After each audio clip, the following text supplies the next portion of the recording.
तो बद्रीनाथ में भगवान तप करते हैं, रामेश्वर में भगवान पूजा करते हैं, द्वारिका जी में भगवान राज करते हैं, पर यहाँ क्या करते हैं? यहाँ तो दाल रंधे नित, भात रंधे नित, परवल की तरकारी जी। तो ठाकुर जी भोजन करते हैं।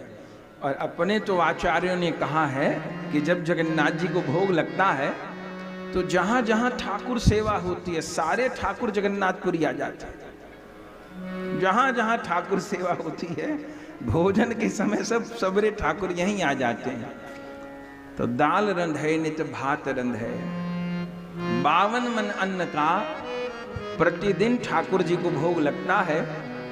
दुनिया में इतनी बड़ी रसोई कहीं नहीं, किसी राजा महाराजे के यहाँ इतनी बड़ी रसोई नहीं। कितने चूल्हा हैं? 400 चूल्हा हैं। रसोई में कितने चूल्हा हैं ठाकुर जी के? 400 चूल्हा हैं। और कितने रसोइया हैं जानते हैं बनाने वाले? 700 रसोइया। 700 रसोइया बनाते हैं रसोई ठाकुर जी की। क्या कहना। हम लोग दर्शन करेंगे।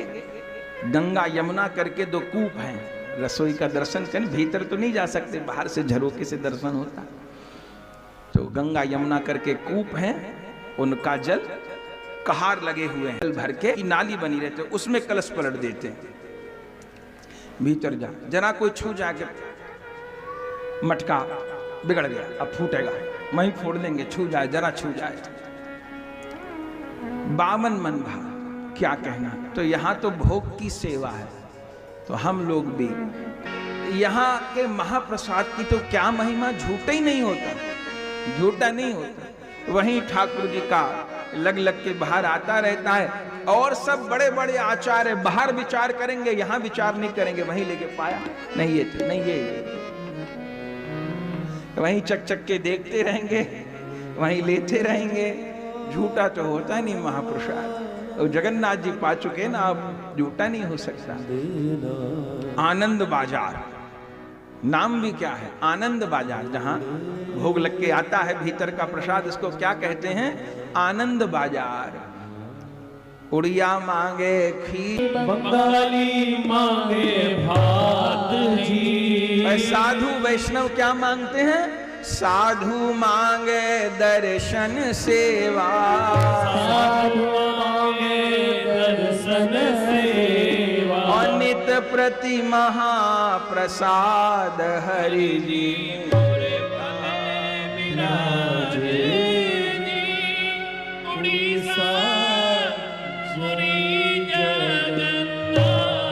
क्या कहना। कैसे भोग लगता है ठाकुर जी को? अब तो 7 दिन जगन्नाथ महिमा ही हमको सुननी है। 6 रीति से महाप्रसाद बनता है। सबसे पहले रसोई में जो रंधन कार्य हो रहा है वो कौन कर रही हैं? हमको देखता है पंडा लोग रसोई बना रहे हैं, अपरस में रसोई बनती है।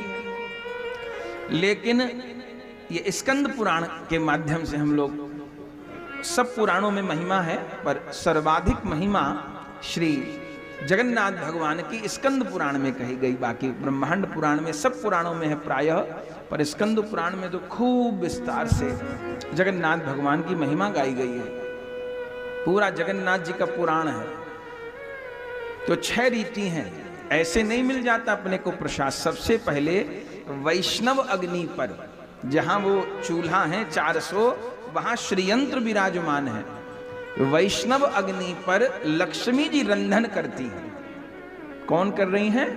लक्ष्मी जी रंधन करती हैं। हाँ, नारायण है ना, नारायण की रसोई आजकल के जैसी थोड़ी है लक्ष्मी जी के कोई और बनावेगी। तो लक्ष्मी जी खुद नारायण के लिए रसोई करती हैं। तो पहली विधि है भोग तैयार होने की, वैष्णव अग्नि पे लक्ष्मी जी रंधन करती हैं। फिर क्या होता है? फिर भोग जब तैयार हो जाते हैं, कैसे तैयार होते हैं आप जानते हैं? मिट्टी की हांडी में भोग बनते हैं। रोज नई हांडी, माचिस गैस सिलेंडर का काम नहीं, लकड़ी की रसोई, मिट्टी के चूल्हा, मिट्टी की हांडी। और गजब क्या है, एक एक चूल्हे पे 9 हांडी,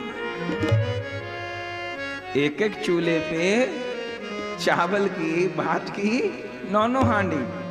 और लोग कहें अचंबा, चमत्कार चमत्कार। यहीं देख लीजिए, ऊपर वाली हांडी के चावल सब में पहले पकते हैं और नीचे वाली के पीछे। सब में ऊपर वाली हांडी।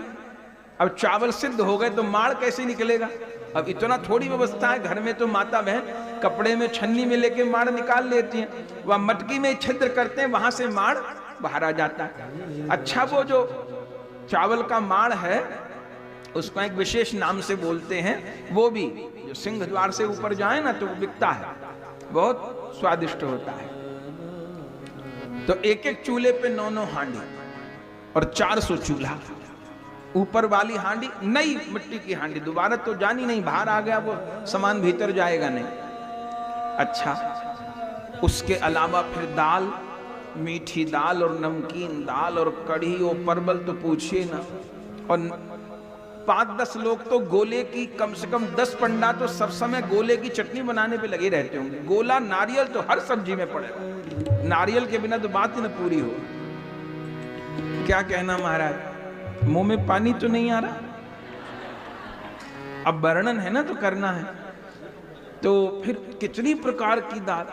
अब बाकी जाने, बाकी हमको तो प्राणों से प्यारा लगता है महाप्रसाद। देखते ही आत्मा नृत्य करने लग जाती है। अभी जब से आए हैं रोज महाप्रसाद ही पा रहे हैं, रोज। क्या कहना महाराज। तो वैष्णव अग्नि पर लक्ष्मी जी रंधन करती हैं। फिर उसके बाद में नरसिंह मंत्र से प्रोक्षण होता है, ये दूसरा चरण है, भोग की तैयारी हो रही है। फिर इसके बाद गोपाल मंत्र से अर्पण होता है भोग। ठीक, अभी भी महाप्रसाद नहीं बना, गोपाल मंत्र से अर्पण होता है। फिर ठाकुर जी को भोग लगता है। जब भोग आएगा कोई आगे से नहीं निकल सकता, आगे से निकल के भोग नष्ट हो गया, पंछी नहीं लांग सकता। आगे जल डालते चलेंगे, सीधा रसोई से भोग ठाकुर जी के लिए आएगा। वैष्णव अग्नि पर रंधन लक्ष्मी जी के द्वारा, नरसिंह मंत्र से प्रोक्षण, गोपाल मंत्र से अर्पण। फिर अभी भी पूर्ण नहीं हुआ, जो भोग लगेगा जगन्नाथ भगवान को सब सामग्री, फिर वो उसके बाद कहां भोग लगेगी? फिर वो सामग्री विमला देवी को समर्पित होगी। विमला देवी को दर्शन करेंगे तो सब चर्चा करते रहेंगे। विमला देवी, मंदिर के भीतर विमला देवी है। मंदिर तो अनंत है, उसी का वर्णन करने लगे पर 7 दिन है, कोई घबराने की बात नहीं। तो विमला देवी, ये विमला देवी कौन है जी?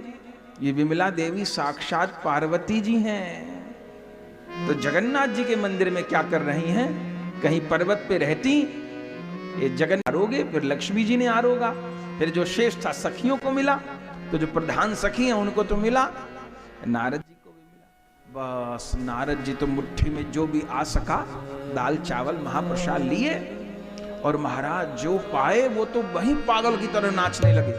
लक्ष्मी जी को जल्दी जाओ, पोल खुल जाएगी यहाँ। नारायण कहेंगे इतने दिनों से नारद बिठा रखे थे दासी बना के। प्रसाद पाने का सुख क्या है, वो जिसको प्रसाद की महिमा का ज्ञान है उसको पता है। उसके लिए जगन्नाथ जी के फिर प्रसाद प्राण है, प्रेम दान करने की वस्तु है।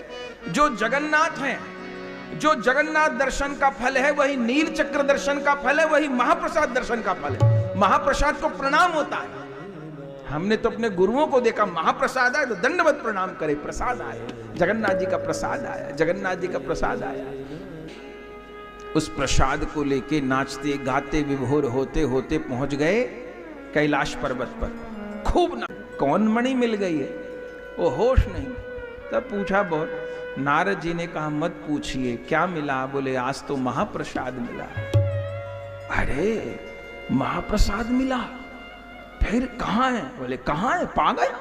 और कहाँ होता था? तो नारद जी तो सब पा गए थे। बोले बाबा कहीं दिखाओ जरा हाथ। तो देखे तो एक चावल का कण लगा हुआ था। भोले बाबा का ये हमको दे दो, क्योंकि झूठा तो होता नहीं महाप्रसाद। तब भोलानाथ एक कण को ले लिए महाप्रसाद। जैसे भोलानाथ लिए तो उनको भी, वो तो सदैव प्रेम में डूबे रहते हैं, नाम वाले अमृत में तो डूबे रहते हैं, प्रसाद वाले अमृत में और विभोर होके भोलानाथ नाचने लगे। थमा, तब पार्वती जी ने प्रणाम किया, गुरु लगते हैं नारद जी तो। बोले गुरुदेव आज क्या बात है, आप भी प्रेम में विभोर हो के मेरे स्वामी भी। अरे देवी मत पूछो, आज तो अमूल्य वस्तु प्राप्त हुई। अच्छा नारद जी भी नारद जी हैं, ये जो कभी कभी लगता है ना लड़ाने वाली बात कह दी, ये भी भगवान की इच्छा से ही करते हैं, क्योंकि भगवान को लीला करनी होती है इसलिए अटपट बात बोल देते हैं। तो मैया ने कहा कि आज हुआ क्या? बोले आज तो अद्भुत वस्तु प्राप्त हुई थी। क्या? मुझे नारायण का अधरामृत महाप्रसाद प्राप्त हुआ। अच्छा तो अरे देवी एक कण बचा था मेरे पास। अच्छा तो मैं भोलेनाथ को देने लगा। फिर क्या हुआ? मैंने बहुत कहा आधा आधा दोनों पाना, थोड़ा पार्वती जी को भी देना, पर ये कहां सुनने वाले, सब नारद जी तो चले गए, वहां लड़ाई शुरू हो गई। पार्वती जी भोले बाबा से रूठ गई। नाथ बढ़िया बढ़िया चीज जो मिलती है ऐसे में सारा जीवन आप, अब मैं महाप्रसाद की यदि इतनी महिमा है तो महाप्रसाद के लिए तपस्या करूं। तब देवी ने इसी श्री क्षेत्र में आके तपस्या की। 10 नाम हैं जगन्नाथपुरी के, श्री क्षेत्र, दशावतार क्षेत्र, पुरुषोत्तम क्षेत्र, उसमें एक नाम है नाभि क्षेत्र। सती जी के जो अंग गिरे हैं ना अलग अलग, इस जगन्नाथपुरी में क्या गिरा है? जगन्नाथपुरी में नाभि गिरी है जगदम्बा की, इसलिए नाभि क्षेत्र भी कहते हैं। क्या कहना? तब तो जगदम्बा ने कहा मैं तप करूंगी, और जहां आप विमला देवी का दर्शन करिएगा, हाँ विमला देवी को प्रणाम किए बिना पूरा नहीं होता, तो विमला देवी के रूप में तप किया जगदम्बा पार्वती जी ने, बहुत समय तप किया। श्री हरि प्रसन्न हो गए, वर मांगने को कहा। तब देवी पार्वती जी ने यही वर मांगा कि मुझे आपका प्रसाद चाहिए। नारायण तो प्रसन्न हो गए, प्रसाद के लिए कोई तप करे तो कैसी अद्भुत बात हो गई। अब भगवान कहे ठीक है, कलयुग में मेरे नित्य धाम श्री जगन्नाथपुरी प्रकट होंगे, तब उस समय वहां प्रसाद की ही महिमा प्रकट होगी। स्कंद पुराण में वेद व्यास भगवान कहते हैं कोई प्रतिदिन एक नियम बना ले। क्या? सवेरे उठते ही या दिन में कभी भी एक कण महाप्रसाद का ग्रहण करूंगा। जगन्नाथ जी के मंदिर में सिद्ध किया तो अन्न मिलता है, वो छोटी छोटी लाल कपड़े की बोरी होती है ना, उसको महाप्रसाद बोलते हैं, किनका या जगन्नाथ जी का निर्माल्य बोलते हैं। वो सब लोग लेके जाइएगा, अपने यहाँ तो रहता ही है, वितरण करते ही रहते पूरे भारत में, सब लोग लेके जाइएगा। हाँ वो भव रोग की औषधि है, चावल मत कह दीजिएगा, वो महाप्रसाद है। तो प्रसाद का एक कण में नित्य ग्रहण करूंगा तो क्या होगा? तो उसको किसी भी माता के गर्भ में दोबारा नहीं आना पड़ेगा, उसको भगवान के धाम की प्राप्ति होगी। बताइए संतोष जी इसमें क्या लग रहा है? एक कण महाप्रसाद का इतना भी कोई न करे कलयुग में आदमी, तो फिर उसके लिए क्या बचे? इससे सस्ता क्या उपाय हो सकता? एक कण प्रतिदिन महाप्रसाद का ले तो ठाकुर अपने मुंह से कह रहे हैं, जो पुरुषोत्तम क्षेत्र का महात्म्य है, ये नारद जी ब्रह्मा जी का संवाद हुआ है, स्वयं जगन्नाथ जी ने ब्रह्मा जी को भी पुरी का महत्व सुनाया है। उसमें कई बात कही है। उसमें एक बात ये कही है कि जेठ की पूर्णिमा को मेरे जेठाभिषेक का ब्रह्मा जी जो दर्शन करता है उसको दोबारा माता के गर्भ में नहीं आना पड़ता। जेठ वर दिए, क्या वर दिए? अब जितना भी मुझे भोग लगेगा वो पहले मेरा भोग लगने के बाद आपको अर्पण होगा। तो पहले वैष्णव अग्नि में लक्ष्मी जी के द्वारा रंधन, नरसिंह मंत्र के द्वारा प्रोक्षण, गोपाल मंत्र के द्वारा अर्पण, फिर विमला देवी को समर्पण भोग का। अभी भी महाप्रसाद नहीं बना। विमला देवी को अर्पण करने के बाद फिर अष्ट भागवतों को अर्पण, 12 भागवतों को अर्पण, अष्ट भक्तों को अर्पण, सुखदेव जी को, इंद्रदुम्न राजा जी को, हनुमान जी को, विभीषण जी को, इन सबको प्रसाद अर्पण होता है। फिर सारे भक्तों को प्रसाद निवेदन होने के बाद तब आनंद बाजार में आता है। और बस फिर वो प्रसाद तो आनंद ही कर देता है महाराज, क्या कह रहा।